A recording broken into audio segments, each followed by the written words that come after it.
Tahukah kalian bahwa teflon yang berada di dapur kalian memiliki sejarah kelam yang memiliki dampak berbahaya bagi orang yang terpapar oleh zat pembuatnya? Dan hal ini tidak akan pernah kita ketahui jika seorang pengacara di West Virginia, Amerika tidak melakukan investigasi. Dan pengacara itu adalah Robert Pilot. Meskipun ia telah ditekan oleh banyak pihak untuk tidak membuka kasus ini, ia tidak menyerah untuk mengungkap zat berbahaya ini. Jadi bagaimanakah ceritanya? Mari, dengarlah Abid bercerita.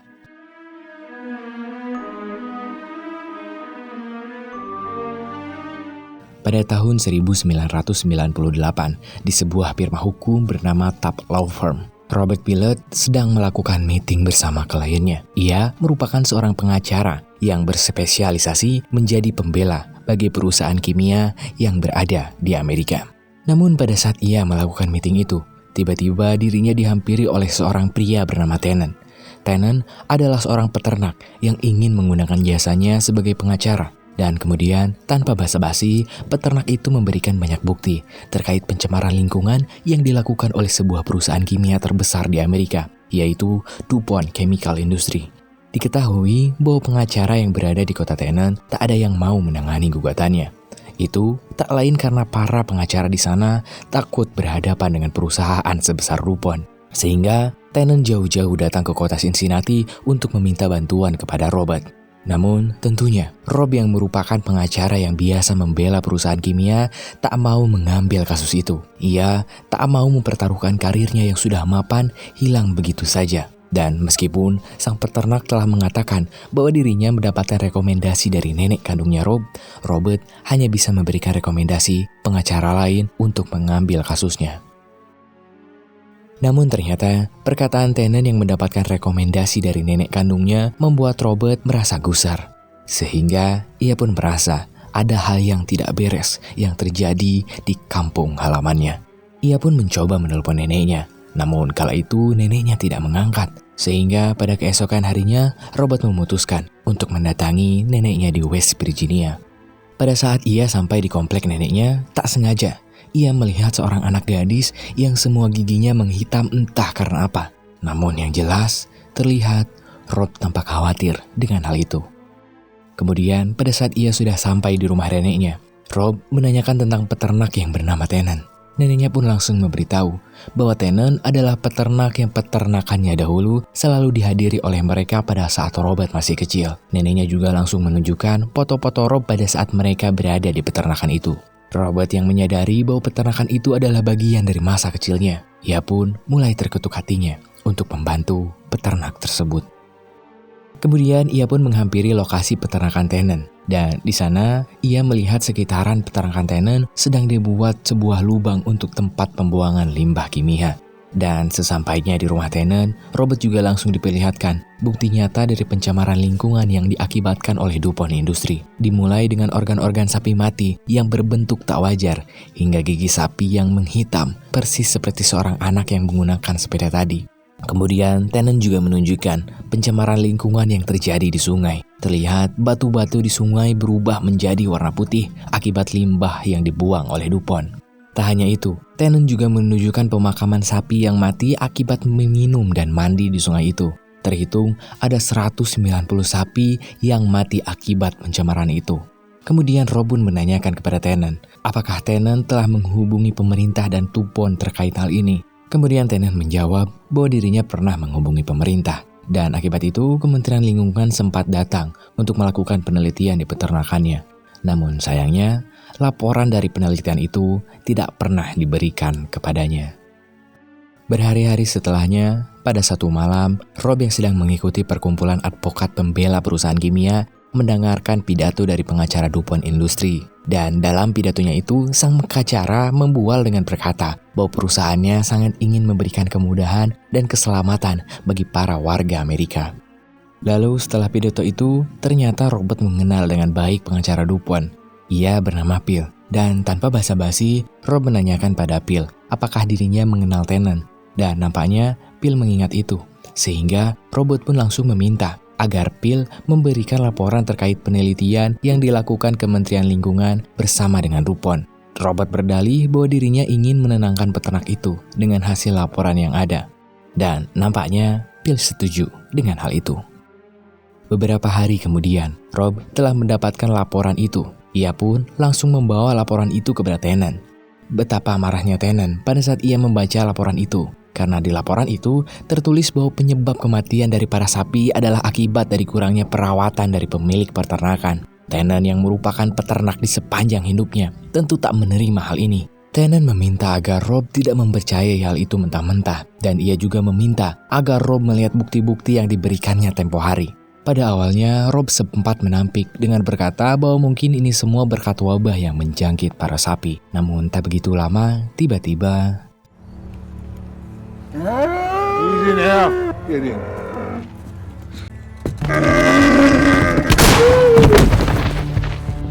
Forgive me, girl. Jesus. Rob yang melihat kejadian itu dengan mata kepalanya sendiri, mulai menyadari ancaman nyata dari limbah kimia ini. Ia pun mulai mengobservasi pabrik dari DuPont Industri. Ia melihat pembuangan limbah dilakukan tak hanya ke aliran sungai, akan tetapi dibuang langsung ke udara yang jangkauannya tidak ada batasnya.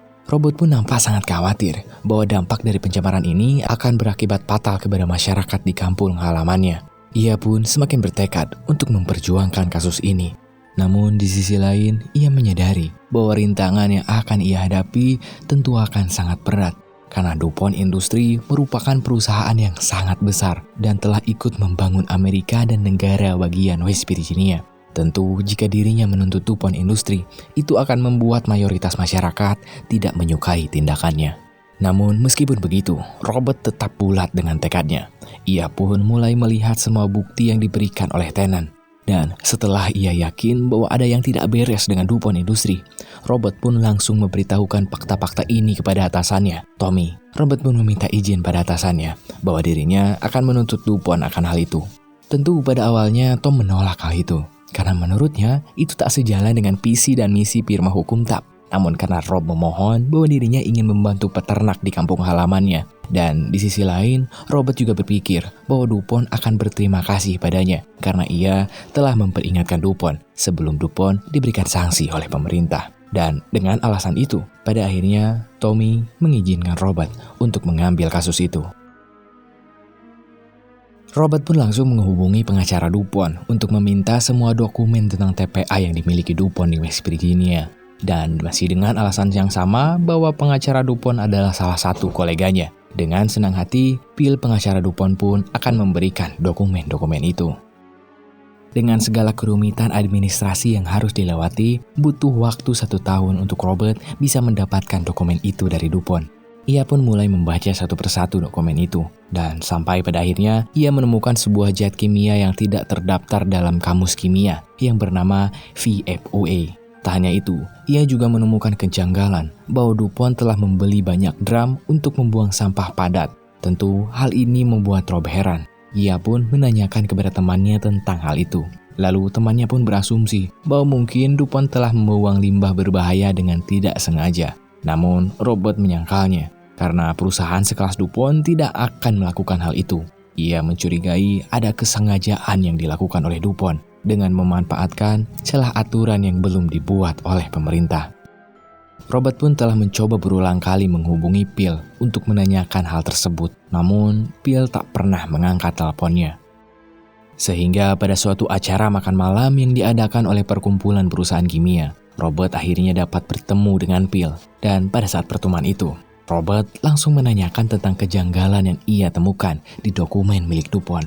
Phil yang mendengarnya terlihat tersinggung dan nampak terterima dengan fakta yang dibawa oleh Robert. Apalagi pada saat Robert menanyakan tentang zat yang dibuang ke TPA, Phil langsung mengatakan sumpah serapah kepada Robert.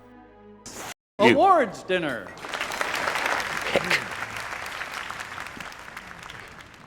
Let's get the fun started. Hal itu membuat semua tamu menyaksikan kejadian itu.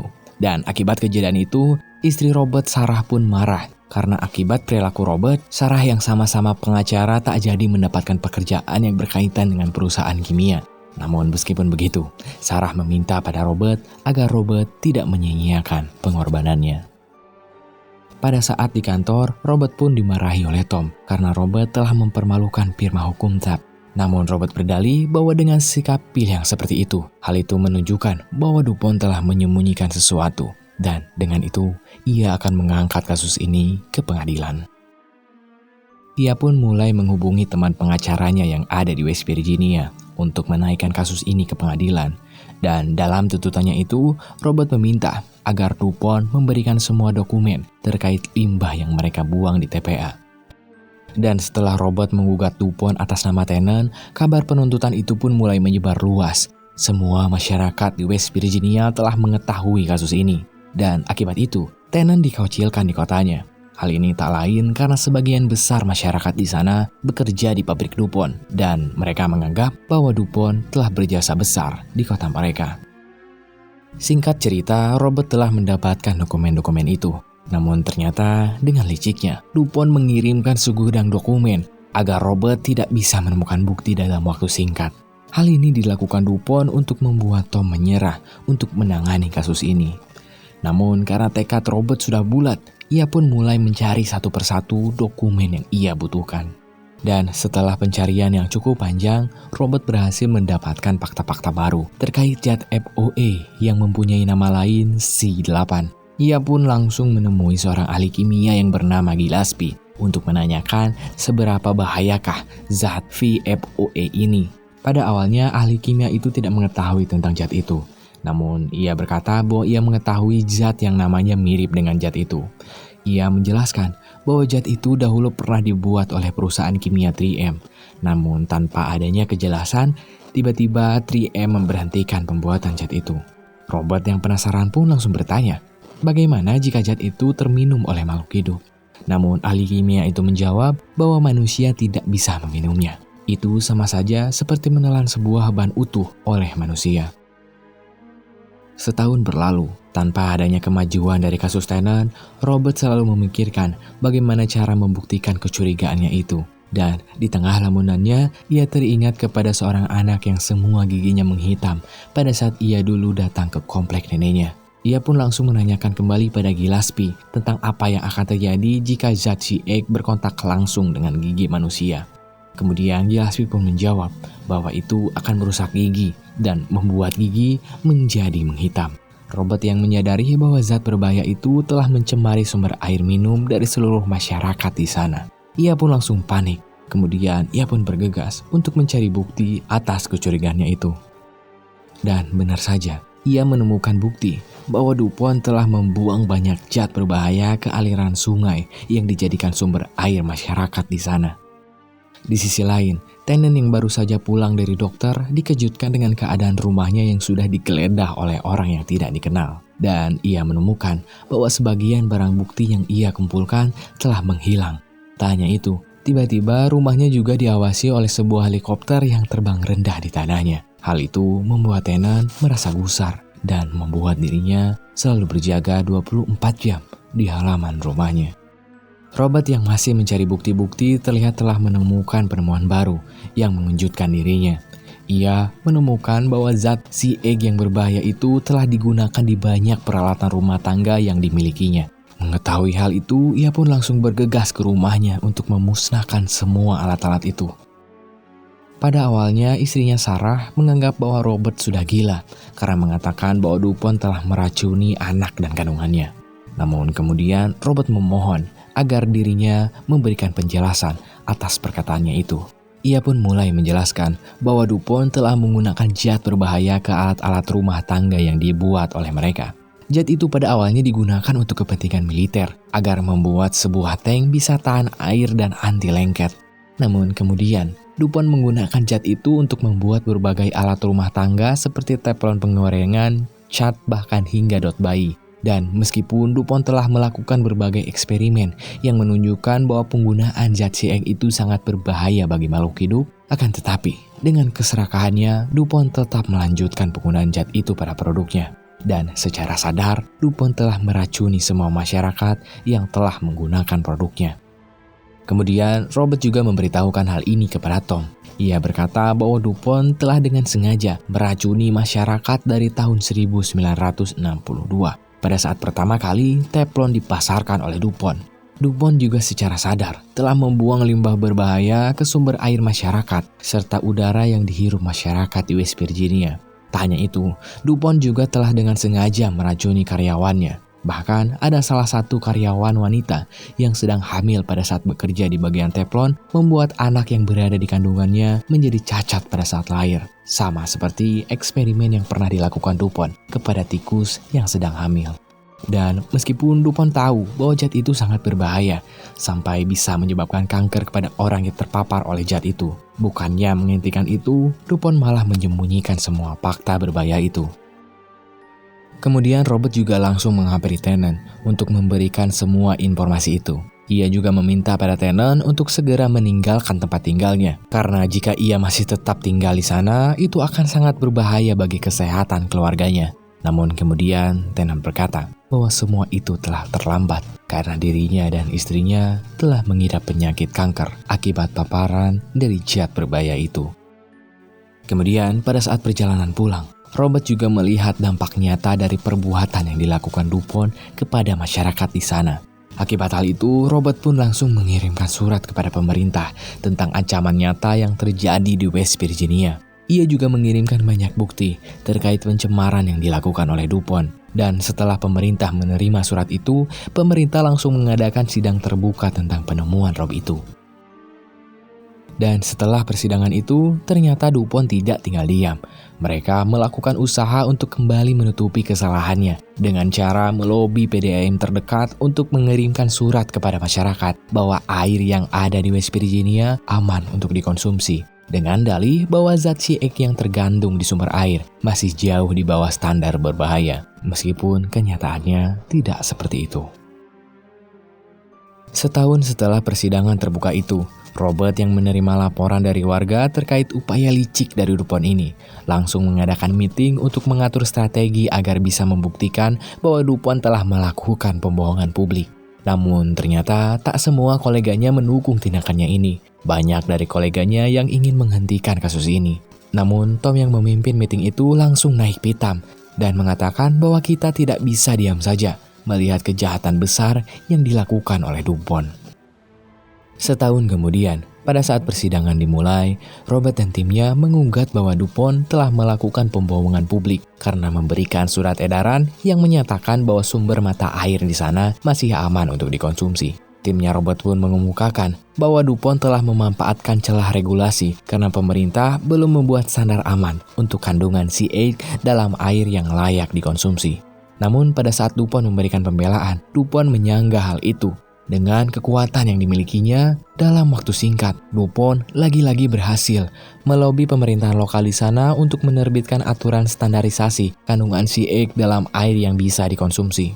Dan betapa terkejutnya Robert pada saat ia mendengar kesaksian dari pihak terkait yang mengatakan bahwa standar keamanan kandungan C8 dalam air adalah sebesar 150 ppb. Padahal standar keamanan yang dibuat oleh DuPont sendiri sebelumnya adalah sebesar 1 ppb. Robert bersama timnya pun langsung mengajukan keberatan kepada hakim karena standarisasi ini baru dibuat oleh mereka. Dan setelah diusut, tim yang membuat standar itu adalah tim yang dimodali oleh DuPont sendiri. Dan akibat itu, hakim memutuskan akan mengadakan sidang lanjutan untuk membahas kembali standarisasi itu. Setahun setelah persidangan itu, kabar tentang bahaya C8 dalam alat-alat rumah tangga seperti teflon mulai ramai dibicarakan di seluruh media yang ada di seluruh dunia. Dan berkat ramainya kasus ini, salah satu warga yang menuntut DuPont, yaitu Kager, mulai mendapatkan ancaman yang entah dari mana datangnya. Ancaman itu berbentuk pembakaran rumah mendiang ayahnya yang berada di depan rumahnya. Kemudian pada tahun 2004, setahun setelahnya, DuPont mulai mencoba untuk membersihkan namanya dengan menampilkan acara di TV yang mengabarkan bahwa teflon merupakan produk yang tidak berbahaya. Padahal sebenarnya di hari yang sama, pimpinan DuPont sedang diinterogasi secara tertutup di kantornya oleh Robert. Dan dalam interogasi itu, CEO DuPont tidak bisa berkutik dengan fakta-fakta yang diberikan oleh Robert. Dan pada akhir persidangan itu, Robert dengan penuh emosi mengatakan bahwa DuPont telah bertanggung jawab atas kecacatan seorang anak dari salah satu karyawannya. Setelah interogasi itu, Robert langsung merasa gelisah karena dia mengingat hal yang terjadi pada kliennya Kiger yang rumahnya dibakar oleh orang tak dikenal. Sehingga pada saat ia menaiki mobilnya, tiba-tiba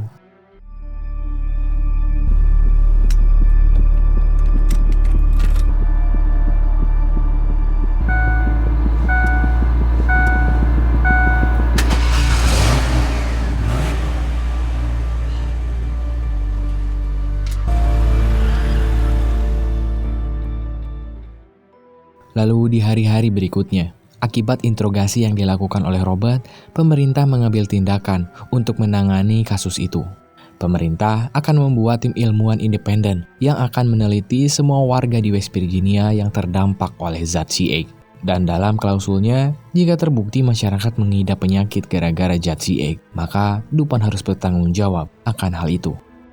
Namun, setelah keputusan itu, timnya Robert merasa pesimis karena mereka berpikir bahwa mayoritas masyarakat tidak akan mau memberikan sampel darahnya untuk diuji oleh peneliti.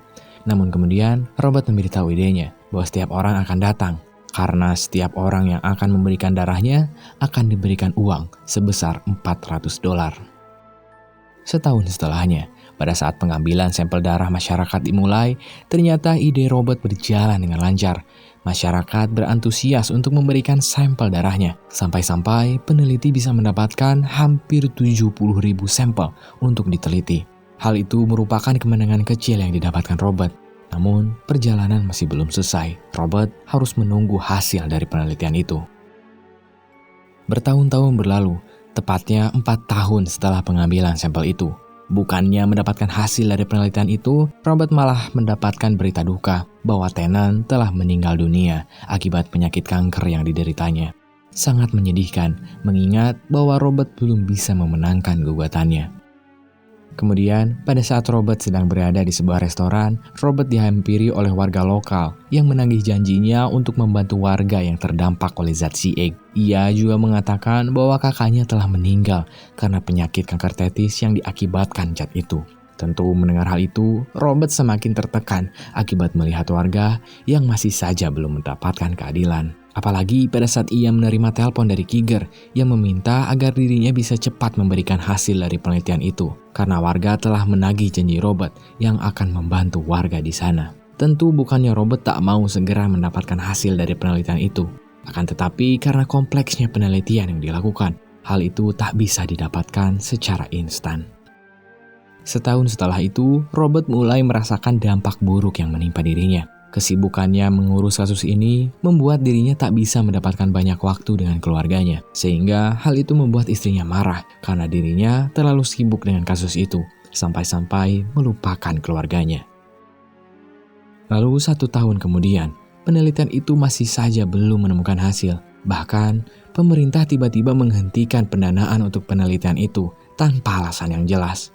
Hal itu membuat firma hukum Tapp harus menanggung sisa pendanaan untuk penelitian.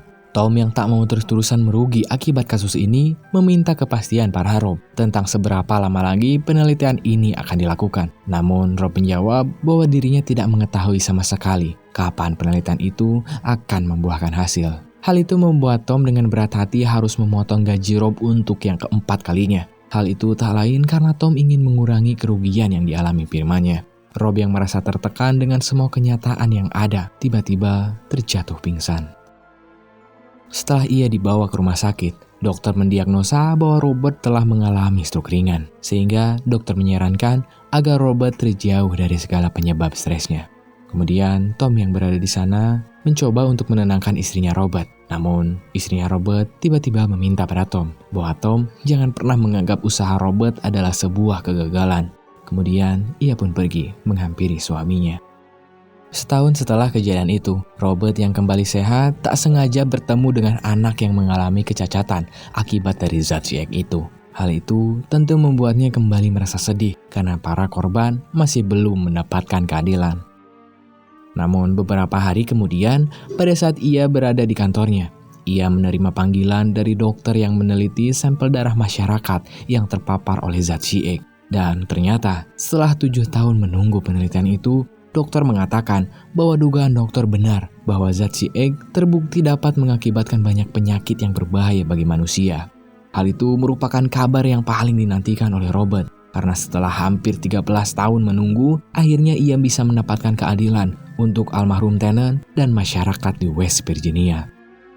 Namun, pada saat Robert sedang menikmati kemenangannya itu, tiba-tiba ia diberitahu oleh rekannya bahwa DuPont telah membatalkan perjanjiannya. Mereka ingkar untuk bertanggung jawab pada semua masyarakat yang terdampak oleh zat CX ini. Dengan uang dan kekuatan yang DuPont miliki, DuPont lebih memilih untuk melawan satu persatu tuntutan dari masyarakat yang telah terkena dampak dari zat CX. Tentu ini sangat menyakitkan bagi Robert, karena ia mengetahui bahwa kebanyakan masyarakat akan menyerah di pengadilan. Karena itu akan membutuhkan lebih banyak waktu dan uang yang harus dihabiskan. Robert pun hanya bisa kecewa dengan sistem peradilan yang ada di negaranya. Namun ternyata, 3 tahun setelah pengingkaran perjanjian itu, Robert masih belum menyerah. Robert masih memperjuangkan keadilan untuk masyarakat yang sudah terdampak bahaya dari zat CX. Dan pada kasus pertama yang ia tangani, Robert berhasil memenangkan kasus itu dan mendapatkan ganti rugi untuk kliennya sebesar 1,6 juta dolar. Dan di kasus kedua, ia berhasil mendapatkan ganti rugi dari DuPont sebesar 5,6 juta dolar. Lalu di kasus ketiga, ia mendapatkan ganti rugi sebesar 12,5 juta dolar. Dan sampai pada akhirnya, DuPont dinyatakan bersalah oleh pemerintah terkait pencemaran yang dilakukannya. Sehingga DuPont harus membayarkan kerugian kepada warga yang terdampak sebesar 670,7 juta dolar. Dan untuk informasi tambahan, dipercaya bahwa zat CX ini telah ada di setiap darah makhluk hidup yang ada di dunia, termasuk 99% manusia yang ada di dunia. Ini tak lain karena mayoritas peralatan rumah tangga yang memiliki simpat anti lengket telah menggunakan zat ini sebagai bahan pembuatannya. Dan berkat perjuangan Robert Bilott ini, dunia mulai membuka matanya terkait bahaya yang dapat diakibatkan oleh zat CX tersebut. Sehingga banyak negara telah meregulasi zat berbahaya ini. Dan meskipun sudah lewat dari 20 tahun semenjak Tennant menghampiri Robert untuk meminta bantuannya, Robert sampai sekarang masih berjuang untuk menghentikan ancaman nyata ini. Sangat mengerikan jika kita melihat kenyataan bahwa orang kecil tidak bisa mendapatkan keadilan semudah slogan pemerintah. Tapi itulah memang kenyataannya.